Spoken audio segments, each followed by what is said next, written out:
Alright, hey, we back. Watch that crosswalk, it'll get you. We're crossing streets. We got a Statue of Dave behind me. Look at my little friend over there. Yeah. Get him. That little limp dick bastard. Whatever.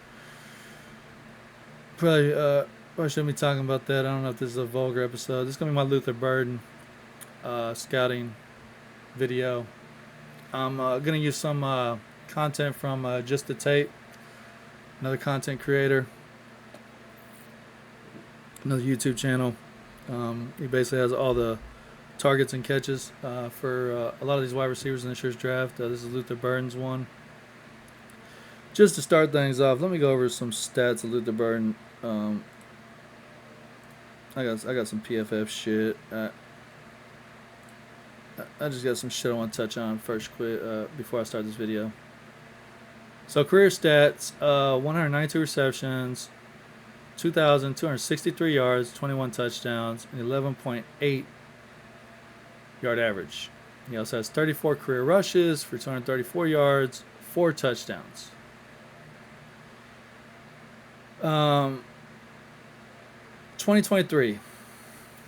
Because everyone says, watch the 2023 tape. Which really fucking annoys me when you do that for Burden, but you don't do it for like Ollie Gordon or Deion Walker, other people that had, rough years. I don't know why Luther Burden gets a pass on that, but, whatever. They want to talk about his injured quarterback, and yeah, Trupine sucks. Brady Cook got injured. Cool. But there's enough data and evidence to suggest that, Brady Cook did play some games, Brady Cook was there. He didn't do much better. Not to mention, you had a teammate, Theo Weiss, who had like 2 less receptions but 300 more yards. So, he ended up with 900 yards receiving or something. Why did he get the ball downfield? Why was he able to make some plays and produce downfield? So, just that's the same offense, same injured quarterback. I'm just saying, I get it. You can explain things however you want to explain it. You can use whatever data or source or, and paint your own narrative. Create your own narrative, Create the world you want to live in, essentially. I came into the season, Luther Burden high.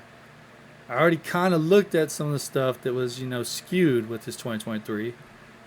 And I'm about to get into that. But, I had him kind of high. I wasn't like just hating on him. I had Tet 1. I liked Tet better. He's just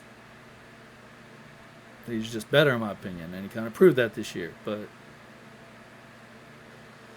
I followed him as recruits. All right? I didn't have Luther Burden as a 5-star. Matter of fact, I'll pull that up. I got that. I'll post this whenever. Where's my high school recruiting? Let's broaden this. Where did I have Luther Burden?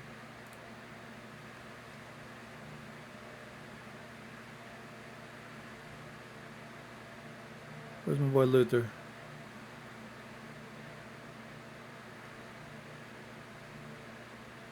Oh shit, I had him higher actually. I had Luther Burden at 13. I did have Luther Burden as a 5-star. I had Tet at 24. So go figure. See, Travis Hunter was number 1 in that class. Walter Nolan 2. Harold Perkins 3. Sonny Styles, big fan of him. He reclassified, but he was older he was an older junior, so he kind of needed to reclassify. He was number 4. Levius Overton, another one that reclassified. He was number 5. C.J. Hicks 6. Evan Stewart 7. Michael Williams 8. Malachi Starks 9. Shamar Stewart 10. Will Johnson 11. Just to give you an idea of some of the cats in this upcoming draft and where I was at on them. So, I didn't come out the gate hating this cat. I was a fan of him. I was excited to see him. And he had a great 2023. He was game busters early on. And, his first 6 games, which I'll keep talking about when we get into it. Let's get into it. 2023 season, he had 86 receptions, 1,212 yards, 9 touchdowns, 8 receptions of 30 yards or more. I believe. That's kind of hard to tell, I guess. I'm kind of looking at games and seeing they're long, but he could have had multiple receptions over 30 yards in some of those games. So That's not as super accurate. Let me just throw that out there. Um, I don't think I was able to actually Google that. So in that 2023 season, 54 receptions, 793 yards, and 5 touchdowns. 54 receptions, almost 800 yards. 2/3 the yards he had, basically. He had 1,200. And 5 touchdowns, over half of the touchdowns. Over half of the receptions in the first 6 games of 2023. And those opponents were South Dakota, Middle Tennessee State, Kansas State, Memphis, Vanderbilt, and LSU.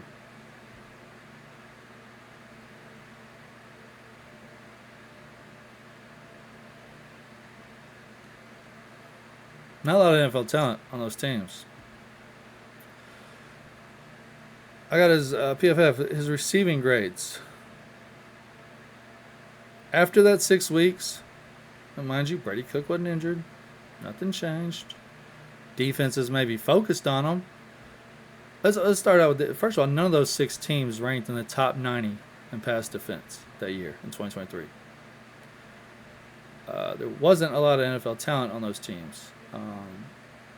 LSU wasn't really good that year, especially their defense, and Vanderbilt wasn't good that year. Vanderbilt had 2 wins that year.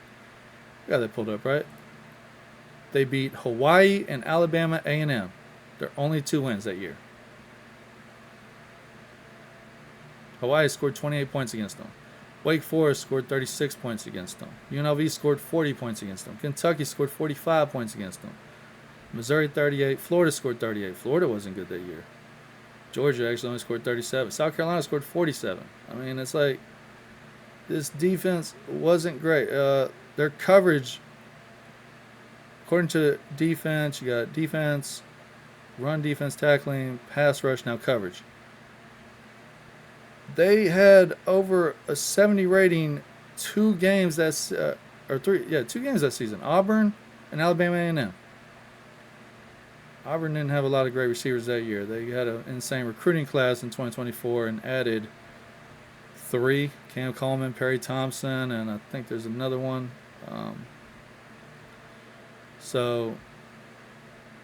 Their passing game improved significantly this past, but yeah, they didn't have a great pass.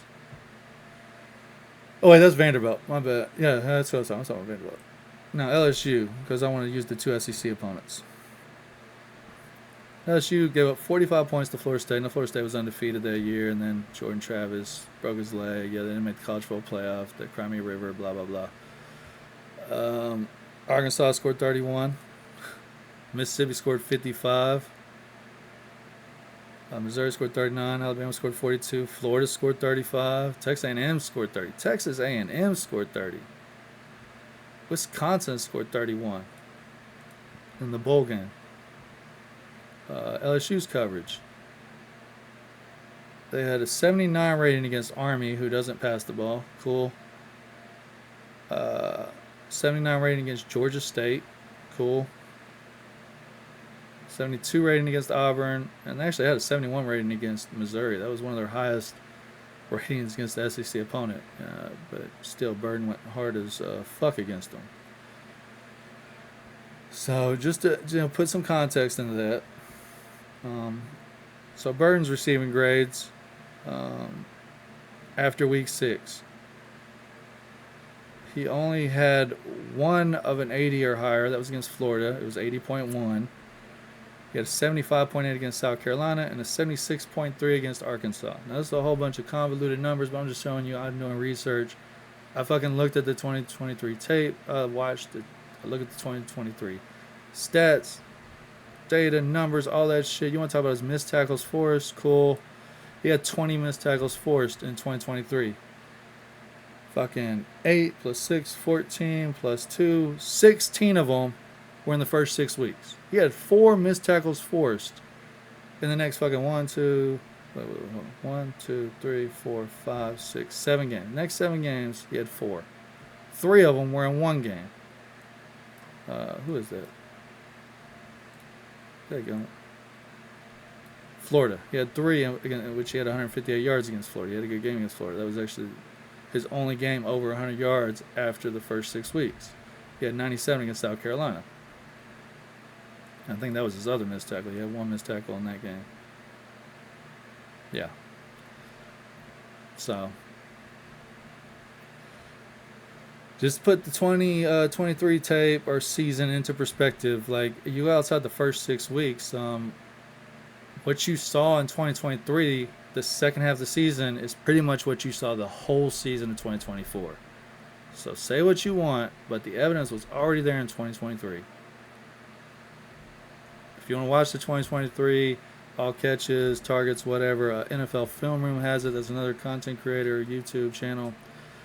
Feel free to go check that out. It's like a 30-minute video, so I'm not going to do a video on that. This one's already taking too long with this introduction.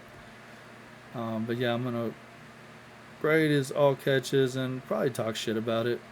I'm going to do this on a number of receivers, though. Luther Burgess is getting it first because I got a lot on my mind about it, got a lot to say about it. Most of them won't be this long because, there's just not as much noise about everyone else. There's so much noise about Burden, so much dick riding, and I just don't see it, and I have to say it. Y'all are creating a reality that, in my opinion, does not exist. And you can say the same about me, but I got pretty good evidence to suggest that I'm not wrong about this. Now, whether or not he's good, I don't know. I mean, if a team uses him the right way, and he's one of the youngest in the class, so, he has some growth. I mean, he's the only one, I think, that's under 21. I think he's 20.6 or something. He'll be like 20.8, 20.9 when he gets drafted. Not even legally allowed to drink. He's not even 21. So, yeah, there's plenty of opportunity for him to evolve, develop, blah, blah, blah. But if you're telling me right now that he's a first-round talent based off of fucking film, especially 2023, I'm like, I don't see it, dog. And, yeah, his first 6 games, he was game busters. But there wasn't a lot of NFL talent in those games, and he didn't maintain it. And there wasn't a real reason for him not to maintain it other than the quality of competition and defenses maybe focusing in on him. Which, when those 2 things happened, he failed to produce. Which suggests NFL teams kind of, focus on things. They stop things. It's not easy.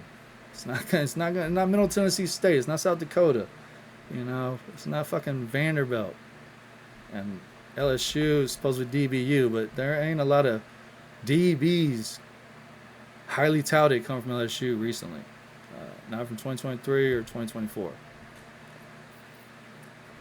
So Alexander is a DB that's probably going to get drafted and looks pretty good, but, he's, I don't know, day 2, maybe day 3.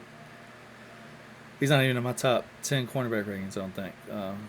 He's right at the end. It's kind of close, though, when you get, cornerbacks 7 to fucking 12. I mean, you're kind of splitting hairs at that point. It's kind of just, your brand and what you like. I'm not going to act like there's huge separation in that tier. They're basically all the same tier, essentially, so.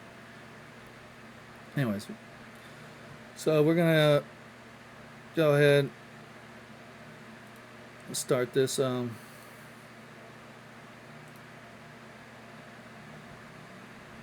right, this is his stats for 2024.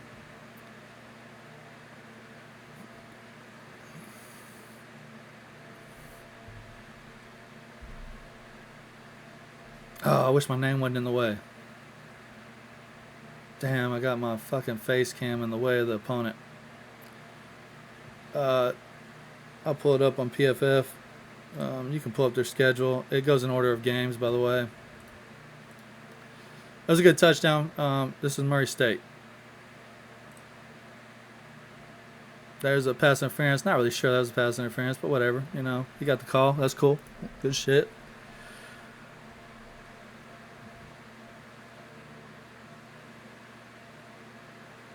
Little out route, makes the tackle miss. Doesn't really gain yards with it. Cool.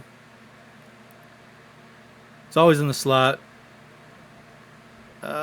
See right there. Hold the fucking phone. Hold the fucking phone. Where's my shit at?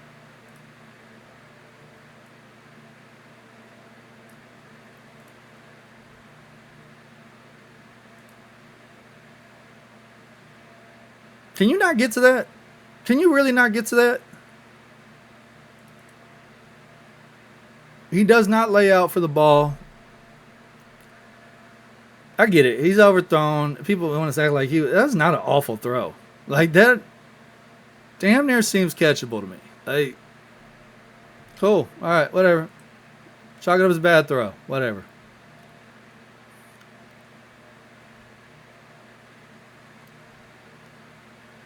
Not sure that was a catch. And that's not even him. That's number 5. Come on. Just the tape. Out here. Vouching for you, showing your content to the masses, and you over here fucking up. So, I don't know. It might not be perfect, all catches and all targets, because that clearly wasn't him. Alright, we're in a new game now. So jet sweep. Who is this opponent? Buffalo? Alright, playing Buffalo.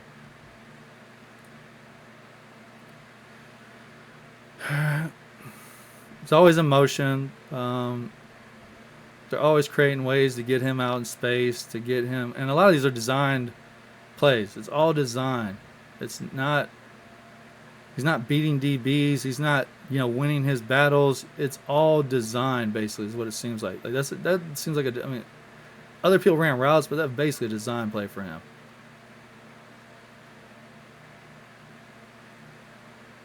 I think that one, did he come out of the backfield on that one? Yeah, I think he's the running back right there. Yeah, and that's another thing. They use him in a variety of. He might actually be a running back. I'm not 100% sure that he's not. No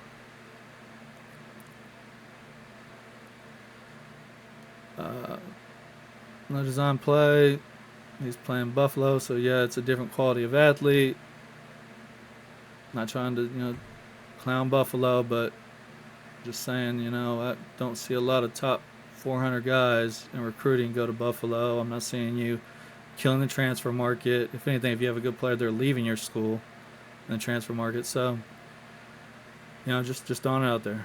I think Khalil Mack went to Buffalo, though. So, they've had talent before. So now we're playing Boston College. The first highlight in Boston College, mind you. So the last highlight in this one, I guess it could have been a blowout, but you're in the second quarter. 10 minutes left. Then you go to Boston College. 8 minutes in the second quarter. And you're already down by 11 points. Okay. Just putting it into perspective. And that's Cook. That's Brady. They got Brady Cook. Could have been intercepted right there. But that might be the biggest play that counts. That right there might have been his biggest play this season. Good play. Good play. Not a bad play. Look at this screen. This is something you're going to see a lot. I don't know exactly how this is an ineligible man downfield or whatever, but, this is a design play. These linemen, this is a screen. It's set up to be a fucking screen. He doesn't run a route right there. He's just up top, basically just chilling. I wish you could see my but yeah, he's basically up top, just staring at the quarterback, and then he cuts in for the screen. Now it's defended pretty well right here, but you see that play a couple times.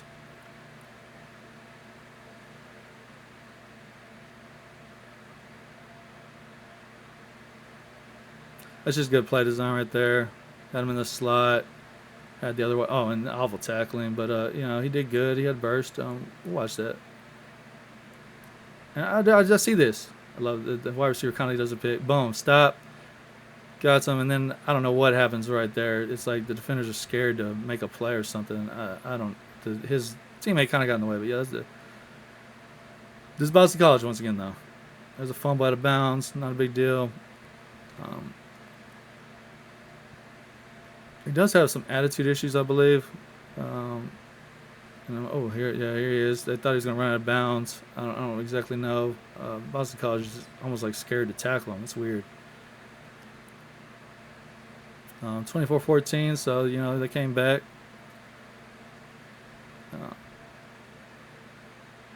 And he's got some return upside. He's going to be good as a returner. He's good with the ball in his hands. If you design touches for him, if you really go out of your way to get him touches, which I think you need to, because he does get frustrated. And like right here, takes a dude's mouthpiece. What are you doing? What are you doing, dog?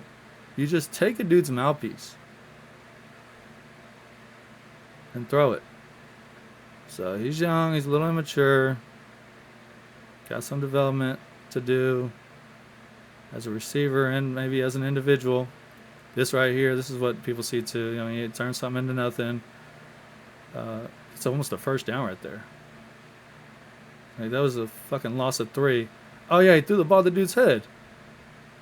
Like, what are you doing right here? Like, what is this? And this dude didn't even do anything to him. I don't think. I mean, maybe he's talking some shit. I have no idea. But he's not even looking at him really right there. And then boom. And he didn't play it off good at all.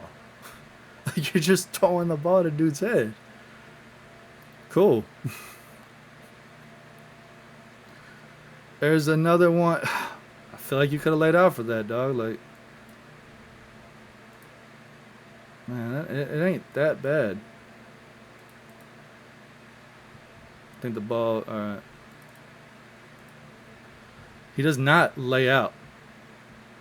He does not leave his feet. There's not a lot of jump ball or contested catches on him. They talk about him as a deep threat, and yeah, he goes deep, usually on, good play design. He does so much short stuff that if they get aggressive to the line of scrimmage on the close stuff, if they bite too hard, then you go over, it's that little out and up. Here's a good return. Yeah. This is where he does. He has good vision. He's not easy to bring down. He's got a good build for a wide receiver.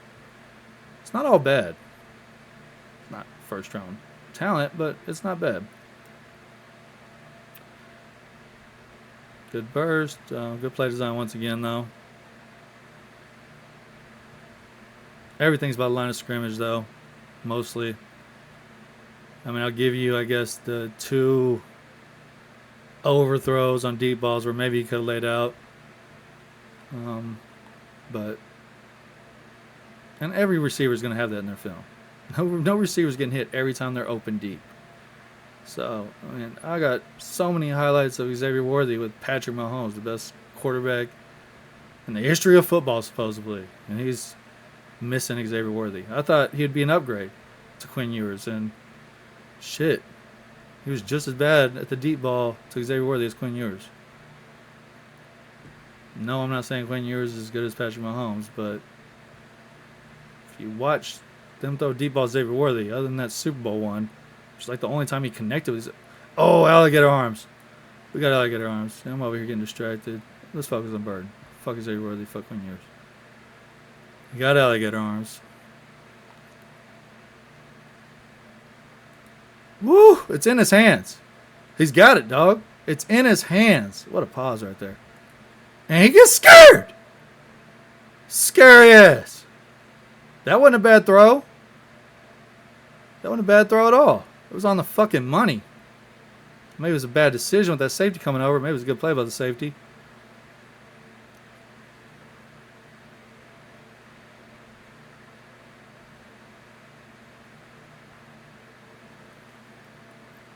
Keep in mind, Theo Weiss had 900 yards receiving this season. Same offense. Same quarterback. Same situation. All this. There's the alligator arms again. He's scary over the middle. You keep talking about he can be this deep threat. He hears footsteps and he ain't trying to make a play. He ain't trying to get hit. If I had another angle, maybe it was, but it looks. I feel like if he wanted to lay out and catch that, he could have.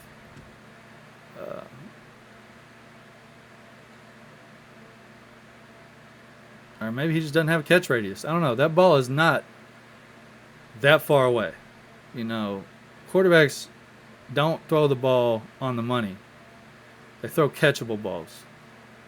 Some of these balls seem catchable. That was the out and up where they bite and he goes over the top. I'm not going to get overly dramatic on the route.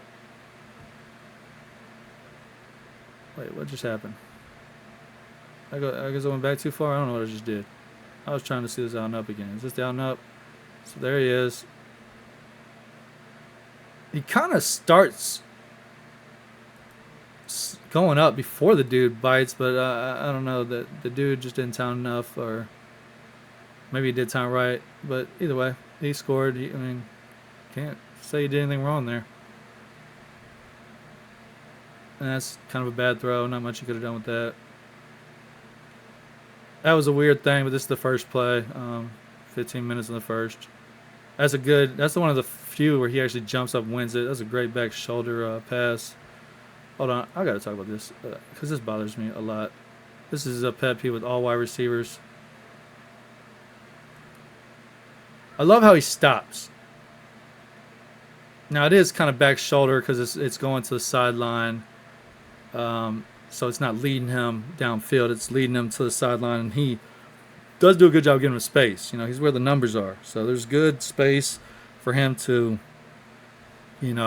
work, and for the quarterback to, place the ball, when it's right on the sideline. And sometimes the DB. The DB just forces you there and bodies you and controls the play a little bit.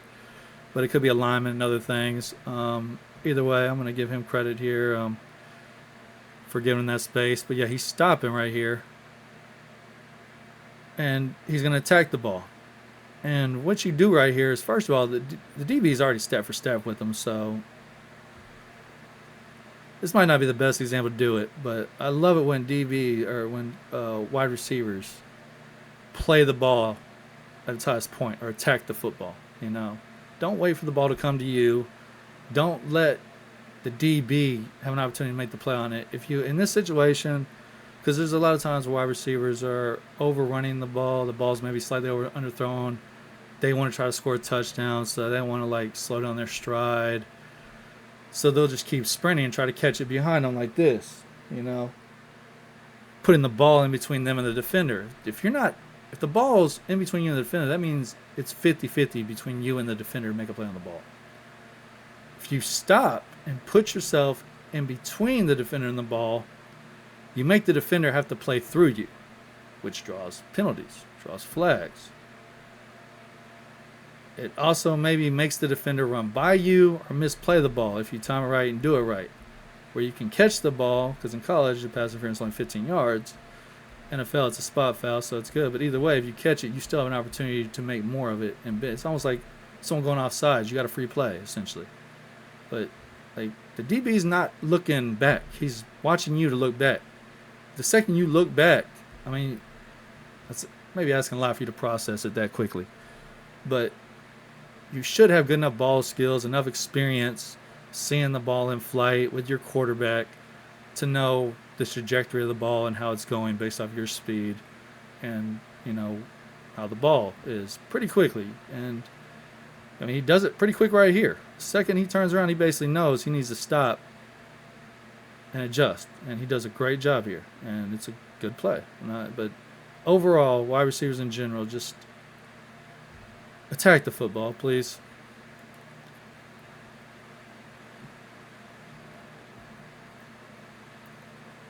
I'm only halfway through this video, and I've been talking for a minute.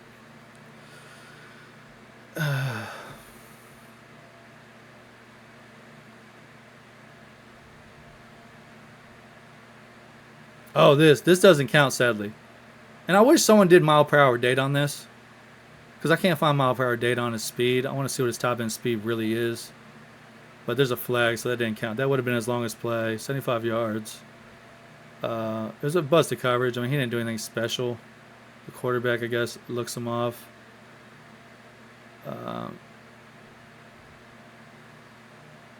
But yeah, this dude, I guess, thought he had over the top, and there was two routes, so three, I guess, picked up Theo Weiss, and yeah, the safety got confused or something. But yeah, I wish there was real analytics or something, do mile per hour data on that play. I could do my own math on it, but it wouldn't give me his top speed. I could see an average over a certain run distance, and I'm just not trying to do that. 24-0 in the second quarter. That's another thing. Like he had like 30 missed tackles. He actually had more missed tackles forced this season than he did last season, but it didn't lead to anything. He had fucking 600, not even 700 yards receiving. I mean, now that's partly because all of his passes are so close to the line of scrimmage, but that's also because some of these missed tackles, he's making people miss, but not even gaining yards or making a play with it. He's just making people miss. So it also was like 38 a couple weeks ago, and then PFF just updated it and made it 30. I watched this film and I got about 38. I counted it. I thought that it was boosted. It really is about 38, not counting the punt returns. I don't count missed tackles forced on special teams. I don't think PFF does either. I count runs. Any offensive touch I count. It's like Travis Hunter. Like if there was an interception, he misses a tackle as a wide receiver. I'm not gonna count that as a missed tackle for his season stats when he wasn't playing DB. All right, this is UMass. Hold on, let me go back to this. That was a play. Different caliber of athlete. Oh yeah, by the way, a lot of this stuff happens when the game's out of hand. In the A&M game. So there's a punt. There's 2 minutes. It's in the third. 2 minutes left in the third. Little fair catch. Cool. Fourth quarter. 4 minutes left. 41-7. So these are reserves. So yeah, he starts kind of doing some stuff right here, but like they don't have their starters in. So now we're 3 minutes in the fourth. Same drive, I guess. There's another one. Back shoulder again, though. He adjusted to the ball well. And this is a great play design. They actually defend it really well. That was very good defense. But that usually scores. All right, now here we are, that UMass play that I wanted to see. So it's a little handoff, little reverse, stiff arm. Then he cuts it in right here. Boom, goes against the grain. 21 or 31, bad angle. This dude almost hawks him. 25 over there. Had his giddy up on, but wasn't enough. But it's UMass, 1-5 team. You know, they're 1-5. So cool. And Brady Cook is still the quarterback. And, he's padding stats against the Cupcakes, as you should. But, he doesn't even pad the stats this year. He did that last year, and that's why he had, almost 800 yards through the first 6 games. This year, even against the Cupcake, his best plays, his biggest plays, his, best games were against Cupcakes, but he didn't even really pad the stats. I mean, another design kind of play. Brady Cook kind of didn't want to go to him. And, he makes some people miss. Makes people look stupid. Not NFL people, but still. He did what you should do to the town again. There he is. He's just juking and jiving. He's making people look just ridiculous. And, it's a different caliber athlete, what they're used to. Their angles are off. And they're, it's just a different caliber athlete in comparison, probably, too. I don't know what type of athletes UMass has, but there's the alligator arms again. Over the middle. He doesn't. People want to talk about their usage of him, but when you see him used different ways, he's not laying out for the ball. He's not making a play for the ball. He's not attacking the ball. He's not being aggressive. So when you do give him a ball away from the line of scrimmage, look at that. Against UMass. I mean, everyone drops the ball occasionally. I get it. There's another. That's just a bad deep ball. That's not catchable. Well, this is Auburn. He has a bad game against Auburn. And this is maybe his immaturity again or something. This is not a good game at all. He ends up having a muff punt, and after the muff punt, because we're in the second quarter right now, he hasn't done much, but he's doing a little bit. He's getting some targets. He's involved. So it's halftime now, or third quarter now.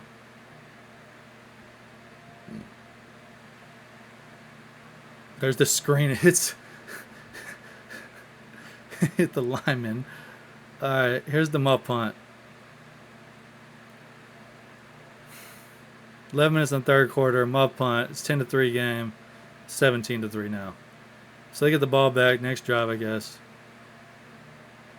And he just gets stopped. He drops to a knee, kind of borderline, almost quits. You see him make a lot of those dudes miss sometimes. No, it was a good tackle. Here's another one. He kind of quits right here. Like, he didn't even try to fight. There's no fighting him. And it just seems like his demeanor changed at the muff punt in this game. That's something I noticed. There, they tried to do the out and up. It's defended. And yeah, I mean, we're still in the third quarter, 7 minutes. They've gone to him a lot. They've tried to get him involved after the muff punt.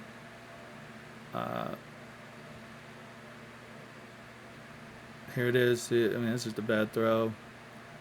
But he was covered regardless. I mean, it wasn't really open. I think he was trying to do that back shoulder again, and it just wasn't timed right. There's still Brady Cook, by the way.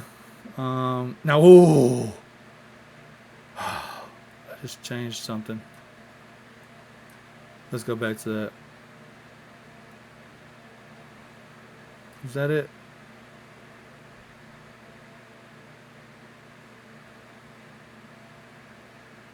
What did I just do?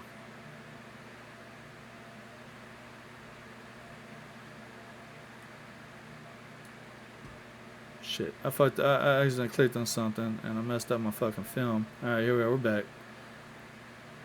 I'm not good at production, man. We're bad at this. This is kind of what I'm talking about right here. The DB's not looking around. You could have attacked this. He could have stopped maybe a step in front. Because the guy who was actually guarding was way behind. He had, over the top help. So you got a safety. And he's trying to catch it with his hit. He's trying to, and he sees the DB's right there. He's giving the DB a hug. Like, just stop and attack the football. Catch it with your hands up high or something. And maybe you split the defenders and you take it to the house. I mean, there's a good chance the DB behind him maybe hits him and knocks it away. But you also maybe draw a flag on the safety. The safety has no idea what's going on. He's not finding the ball. So much so that it hits him in the fucking back of the head. Hit him in the back of the head. And he's right there. He's in your chest. Just make him run through you. Attack the ball. That's, like I said, a pet peeve with wide receivers in general. It just happens to be Burton's tape. Any wide receivers out there, young wide receivers, please just attack the ball. I'll tell you someone, Travis Hunter. And maybe it's because he's a DB. There he is over the middle, catching it. Maybe tackle miss, but lost yards on it. There's one of those screens. He's in motion again. It's another screen. You got people running downfield already. This is Alabama. Malachi Moore is all over this video. Malachi Moore is so underrated. Let's go. I just want, because we got an opportunity to see Malachi Moore. I want to see Malachi Moore. That's Malachi Moore right there. Boom! Blows it up and stops him. You ain't breaking that tackle. And he's like a projected day 3 safety, which I think he could go in the third round. Malachi Moore shuts him down in this game. I mean, it's Alabama. Alabama as a whole, I guess, shuts him down. But Malachi Moore is in this video. All right, there's nothing there. Cool. I mean, as much as he could be. I mean, Luther Burden really not a lot from the Alabama game in this video. Back-to-back punts. No, that's a flag. He didn't muff that. That's interference.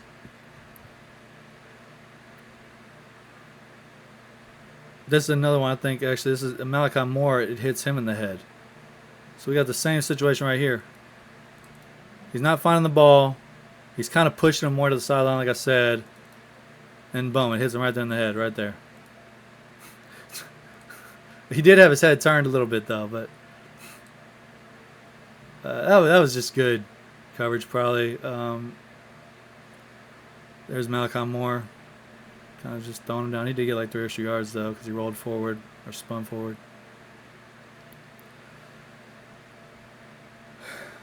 Just attack the ball. Nowhere to go.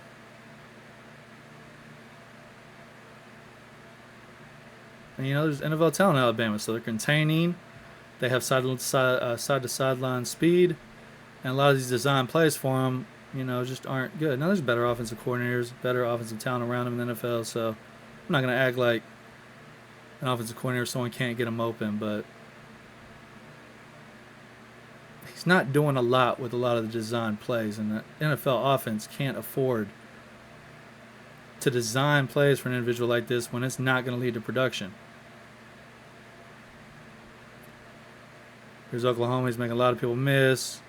Actually, I think he gained yards on this. Yeah, he turned something into nothing right there. He ended up gaining, I guess, 2 yards. Turned nothing into something, I mean. There he is, lined up as a running back. Well, he fumbled, I guess. I like this play design. You got this shift in the motion that way with the fake handoff. And then what, doesn't he motion? Yeah, boom. Gets pushed out a little bit. Didn't convert. Did not get the 4th and 1 on that. Oklahoma's defense was not that great this year.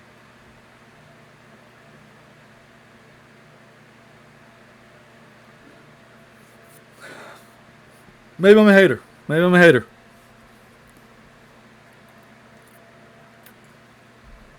You know, I drank my haterade, and you know, it just is what it is.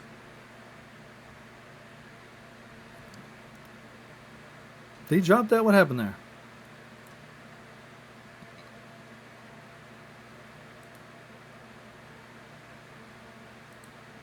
He chicken armed it again. And the dude's right on him. Like, on a lot of these passes, you're seeing the dude right in his hip. Like, he's not getting separation. He's not beating people deep. Right there, I guess he made some people miss, but he lost yardage, essentially.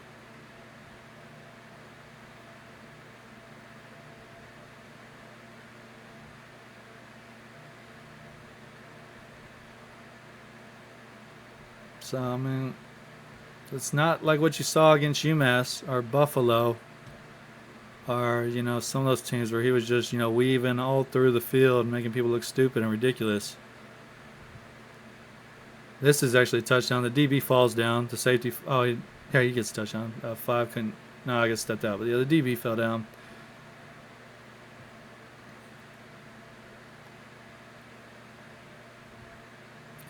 Oh, yeah, we got Nick Imuwari. I suck at enunciating pronouncing names, so I'm going to butcher a ton of names. I apologize. There you got the lineman downfield. I mean, they were way downfield. How is that legal? 74 is right there. Holy shit, dog. Look at all the dudes running downfield. 3 linemen further upfield than Luther Burden right now. You already got a dude engaging and blocking. Like, this shouldn't have counted. It should have been a flag. 74 is 10 yards downfield. You got other guys that come into 69 and 75 just now got back into the picture over there. What is going on? There's Nick Imuwari, number 7. Get the fuck down, dog. You're not doing that against me. That's what he's saying. You're not doing that against us. There's number 7 again. Get the fuck down. There ain't no missed tackles forced over here, dog. And that's what NFL talent, for the most part, does to them.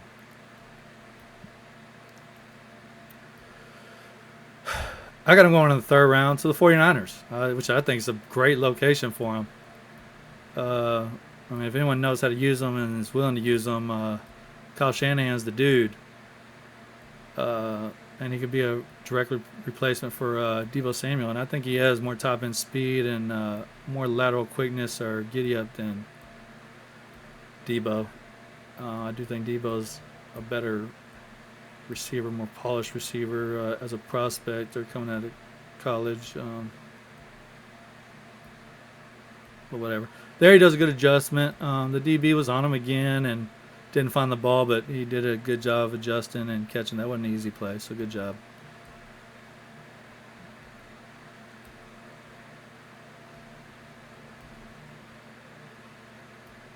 I'm not saying he's horrible. I'm not saying he's the worst receiver in this class. I think he's my 6th or 7th receiver in this class. Other than his youth, I would rather have Savion Williams. Savion Williams is 6'5". I think he's faster. Supposedly he's going to run 20, or he's been clocked at 22.5 miles per hour. He's a weight room beast, squatting like 600 something pounds. At 6'5", that's not easy. For like a lean guy. I mean, an offensive defensive lineman do 600, 700, but they're like 300 fucking pounds too. At 225 to squat 600 at 6'5", that's rough. Supposedly benches like 3 something. That's rough too for those long ass arms and stuff. He played quarterback. Oh yeah, here's something. There you're showing the attitude again. Punching a dude in the face, dog.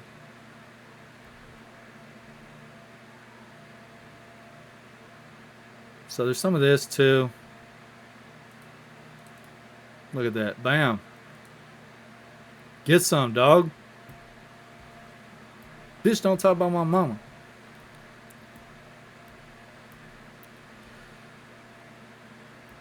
So, kid doesn't really handle his emotions very well. Not 21 yet. Won't be 21 when he's drafted. Or will be about to turn 21 when he's drafted. I'm not 100% sure. This is a great play design. I love this play design. I love this creativity. Yeah, he's wide the fuck open. That's just beautiful. That's just good play design. And so that's that video. Oh shoot. So that's Luther Burden. Yeah, I don't know. Speak for do your own assessment. Have your own opinions. But from the data, from the stats, from the film, from everything that I've seen, you know, looking at opponents, production against certain opponents, the quality of opponents, talent on those teams, NFL talent that he went up against, scheme, everything. I don't see a first round wide receiver. I don't even want to spend a second rounder on him, honestly.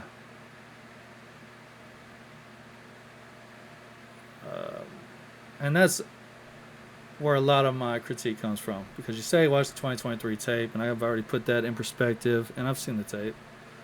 The last 7 games are a lot like what you see in 2024, and that's one reason going into the season I had Ted higher. Was the lack of late season production in 2023, but you know I was hoping to see more. Brady Cook was injured, but Brady Cook played a lot. And even with the injury, Theo Weiss, his teammate, ended up with 300 more yards receiving. Was able to get the ball downfield and, you know, make plays.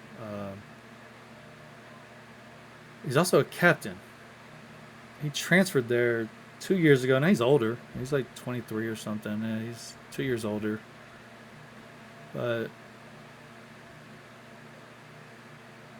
Burden was there 3 years. Weiss transferred in and was, I think, a summer transfer. He didn't even go in the winter. He went after spring football, I think, in 2023 and became a captain in like a year and a half. That's more credit, I guess, to Theo Weiss than criticism Burden, but some of the, throwing the mouthpiece, throwing the football at the dude's head, punching the dude. How he kind of went into a shell after the muff punt. Seems like he was uninterested, or a lot of people say he wasn't motivated this season, or just didn't like the way he was used with the offense, or blah blah blah. I mean, you can watch the 2023 tape. He was used similarly. He's doing a lot of the same stuff. There's a little bit more downfield things, and you know maybe that's because defenses.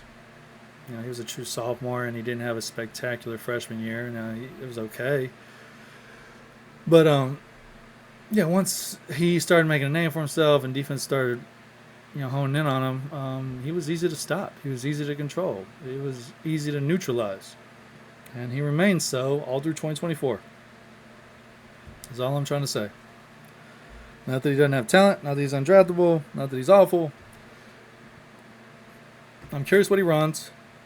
I feel like he'd have to run a sub 4.4 to be a top 50 player in my mind. And I mean, I watched the NFL Stock Exchange with Trevor Sikkema and Connor Robertson, some draft experts. I see Mel Kiper, Field Yates. Uh, I'm looking at big boards all over the place, and they all got him as like a top 20, top 25 player. So I am on an island right now with this. I don't know if NFL teams are going to draft him that high. A lot of mocks have him going in the first, although he is falling. They finally started putting Nick Buka and Matthew Golden ahead of him, which they should be. I think Jaden Higgins should be ahead of him. You could argue Jack Beck and Savion Williams could be ahead of him. Other than his youth, because he is the youngest. Travis Hunter and Ted are both 22 for being true juniors. They were old for their cycle, I guess. They were like 19-year-old seniors or something in high school. So I don't know why they're so old, but yeah, they're basically a year older. Jack Beck is 22. Savion Williams might be 23 plus. Jaden Higgins might be 23 plus. He was transfer. I think he went to junior college, or he's at like South Dakota State or something. I don't remember where he was, but yeah, he transferred to Iowa State. Nick Nash is old. He was an ex-quarterback. Only played wide receiver 2 years, and was like his team's leading receiver both years. I mean, as far as rawness, Nick Nash and Savion Williams are just as raw to some extent, although Savion maybe doesn't have an excuse too much for that. He did play quarterback his senior year, but he played wide receiver the first 3 years in high school, and was a wide receiver his whole time with TCU, except for last year where they kind of used him as a running back. And he might be like a new version of Taysom Hill or something. I don't know, like a taller Cordell Patterson. I'm not sure what to make of Savion Williams. I'm intrigued by him. I like him. I'm going to do a Savion Williams video, so I don't really need to keep on beating my chest on him. But yeah, when it comes to Luther Burden, he is my 10th wide receiver with an 88 grade. And in my opinion, an 88 grade is, where's my player grades? That's a B tier, future starter, All-American, All-Conference player with good production who tested average. Could be a player with great production with below average physical traits. Could be a player with average production with above average physical traits. This is a late first to early third round player in the draft. And that tier ranges from a 93 to an 88. So he's at the bottom of that tier. So he's on the border of B and C tier. C tier is a rotational player, a productive college player who has a solid floor but a low ceiling. Could be a starter one day, but will be a reliable backup who will compete for more playing time. High character culture addition with leadership and accountability. Could also be a strong testing player with low production or off the field issues. This is one of the biggest tiers, so a wide variety of players fit in this category. These players are 3rd to 5th round players in the draft. So I view him basically as a 3rd round pick. And yeah, I mean, I got Travis Hunter, Terrell McMillan, Matthew Olney, Buka, Jalen Royals, Jaden Higgins, Elik Amanor, Trey Harris, Savion Williams ahead of him. And you could put Jack Beck and Oronde Gadsden. I'm going to do a Oronde Gadsden video too. They both have 88 grades as well, the same as him. Jalen Knowles got an 87 just below him. Nick Nash is 86 just below him. In large part due to age. I got Isaiah Bond, who's also young for the cycle and a little raw, as an 86, and he could raise up there. I'll do a rankings video, so I don't need to go over all this stuff, but yeah, just to show you where I view him and how I got him. That's it. And until next time, peace out.